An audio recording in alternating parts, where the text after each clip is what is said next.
Razvan Vasily was infected by Spanish flu, but also has the highly unstable blood of the Scals. Is the London vampire epidemic transmitted through the flu? I should talk to Dr. Swansea about it.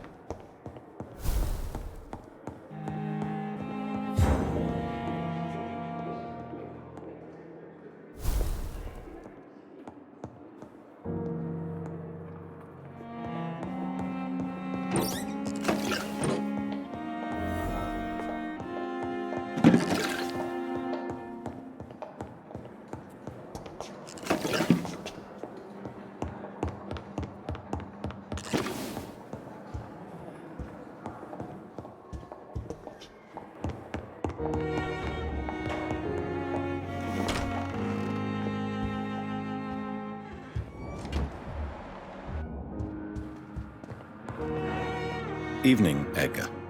Could I get your professional opinion? Please speak, but I have something important to tell you. This strain of flu, it's very different from the one I saw in Europe. It's downright peculiar. Really? What makes you say that?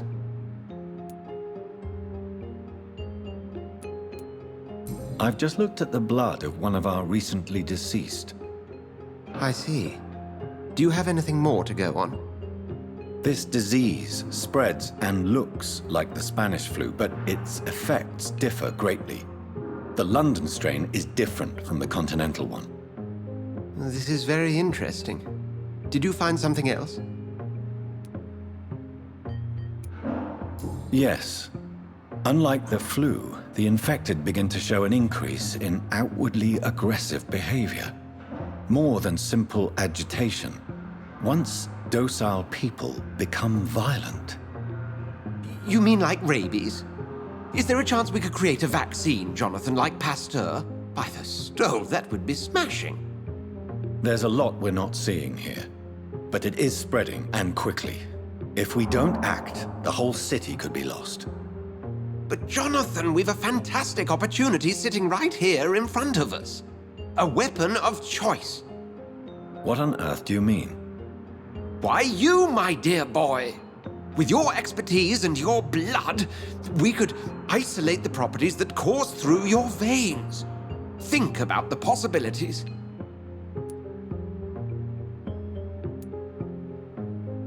But the risk of infection using vampire blood could compound the situation. I know, but your blood now carries remarkable regenerative properties. With our minds and your blood, there's nothing we couldn't cure. We'll discuss this more later. Thank you for your time. No, thank you, Jonathan. But as I said, I needed to talk to you. I have some rather bad news. Yes? I'm afraid it's your sister. My sister? She's to be buried this evening at Whitechapel Cemetery. Your mother published the obituary this morning. I see. I'm sorry, Jonathan. Please accept my condolences.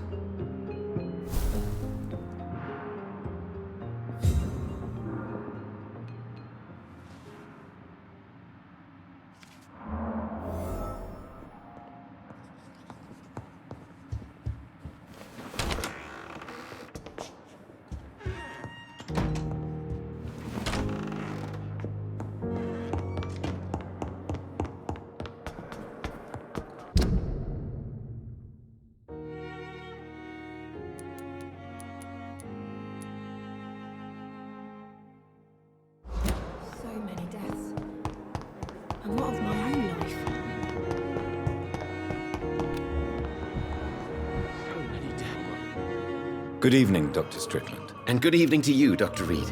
Can I be of any help?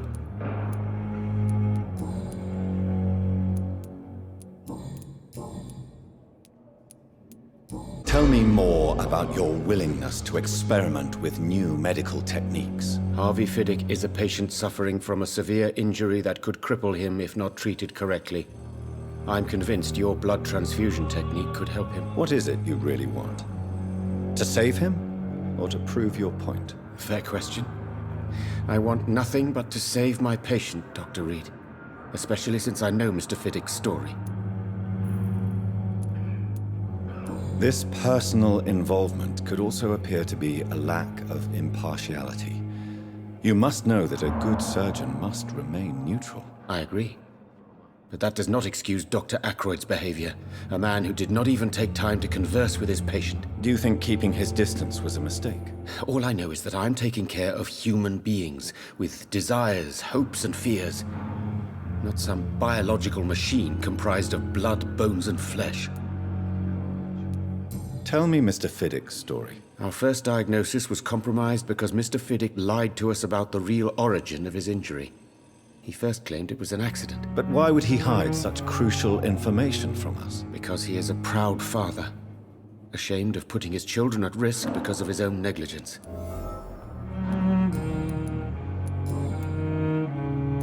Goodbye, Dr. Strickland. Good evening, Soma.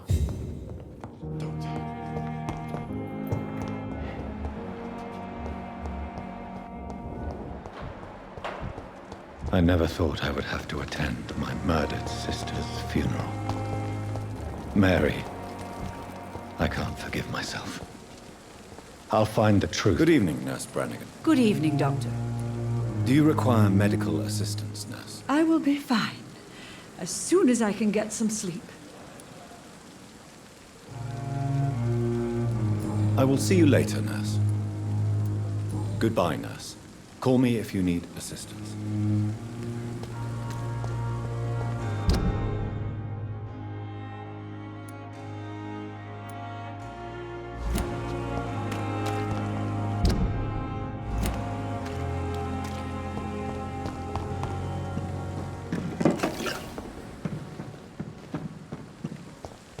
At least that mistress of the tower has stopped following me.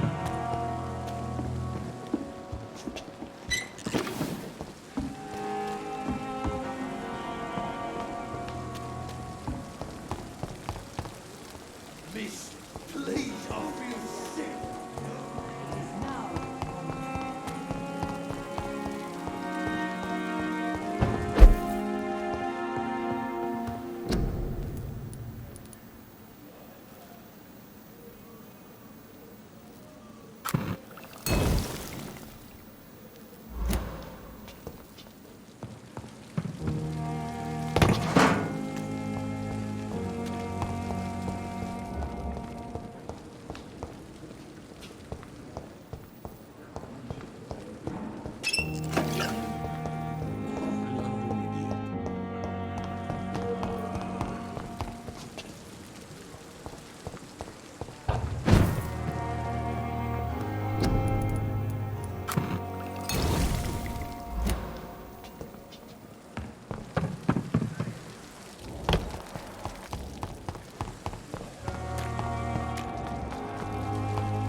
Good evening, Milton. Good evening, Doctor. Still trying to save lives? Do you need any medical help, Milton? I'm afraid I do. Like everyone in this hospital.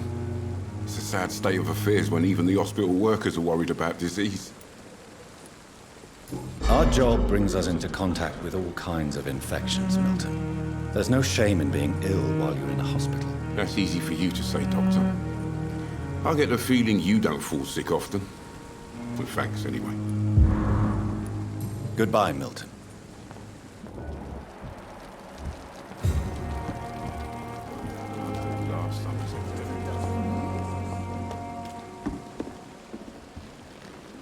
Good evening, Nurse Brannigan. Good evening, Doctor. Do you require medical assistance, Nurse? I will be fine. As soon as I can get some sleep. Nurse, you won't be able to help people if you're sick. Take this, and do try to get some rest. I'll try, Dr. Reed. Thank you. Goodbye, Nurse. Call me if you need assistance. I've never seen so many people dying at the same.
It's one of them!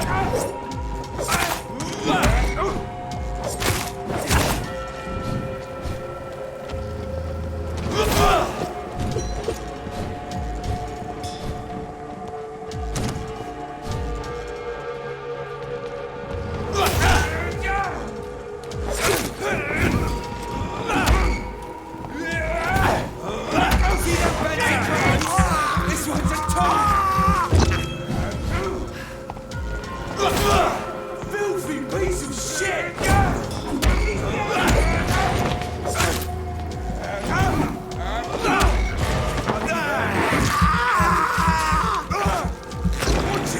It's a killer!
My dear sister, I don't know if I have the strength.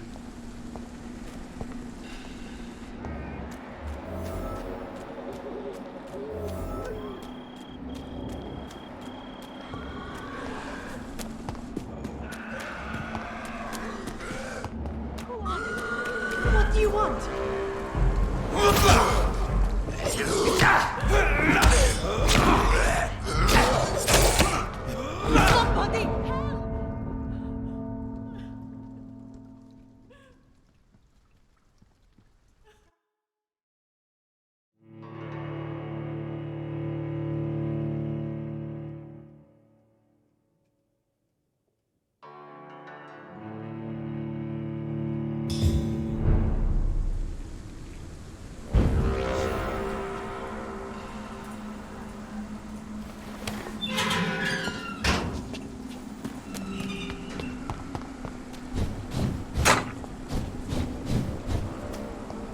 Somebody help! Somebody help!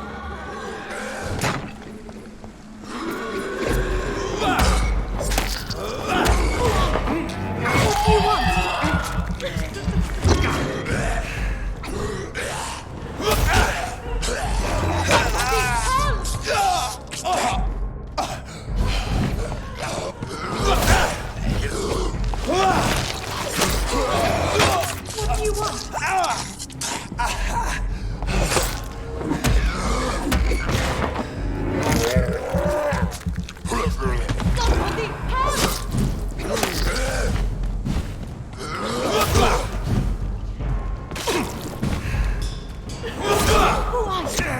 What do you want?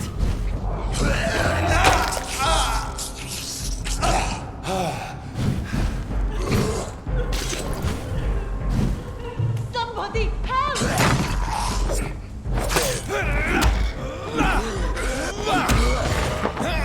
Who are you? What do you want? Somebody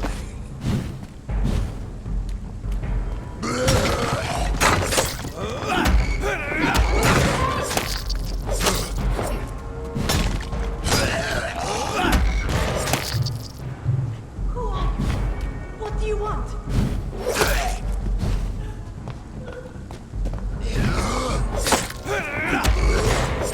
Somebody help!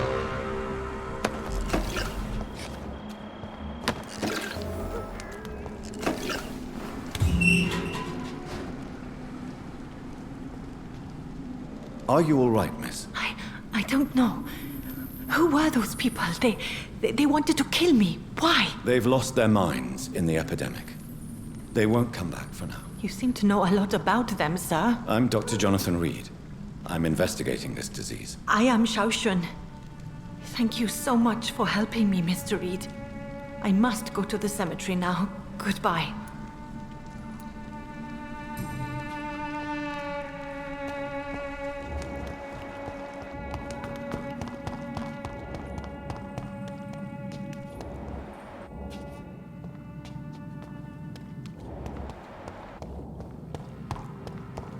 It's locked, all right.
Since I can't reveal myself to my mother now, I must find a discreet spot to attend the ceremony.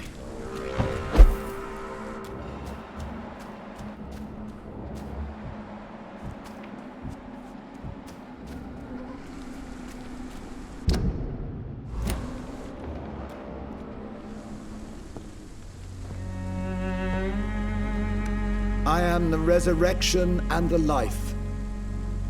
He that believeth in me, though he were dead, yet shall he live. And whosoever liveth and believeth in me shall never die. We commend unto thy hands of mercy, most merciful Father, the soul of our sister departed, and we commit her body to the ground. Earth to earth, ashes to ashes, dust to dust.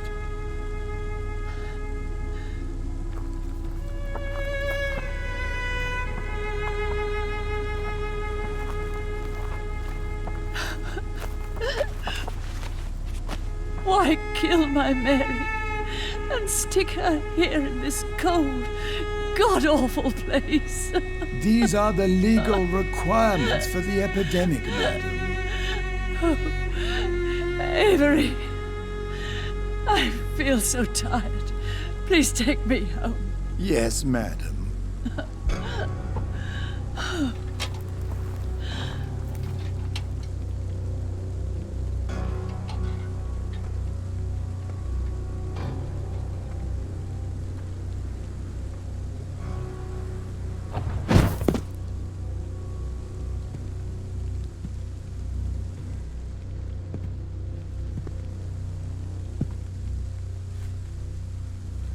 Mary, what have I done?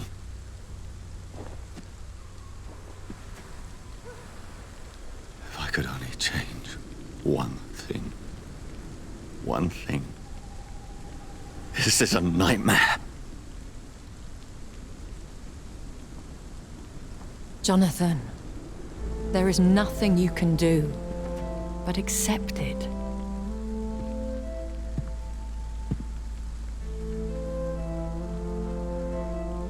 What brings you here? I thought you could use the company. I am so sorry for your loss, Jonathan.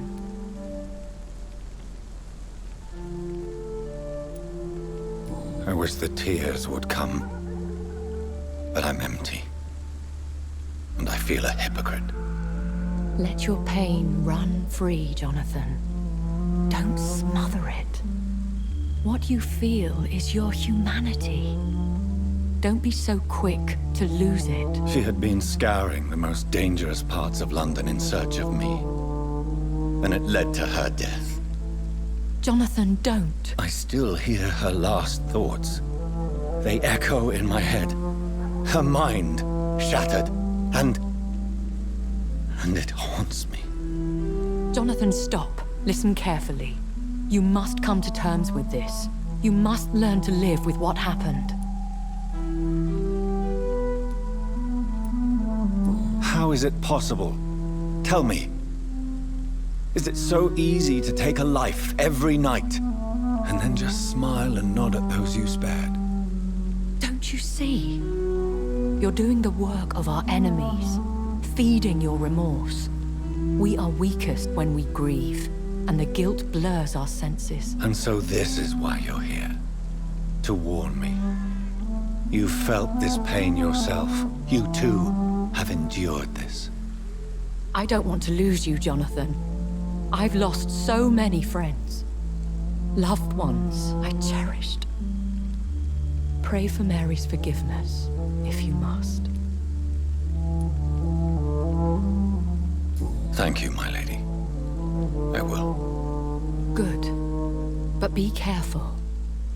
If I found you here, others may too. What should I do then? St. Mary's Church is not far from here. Go there and make your peace.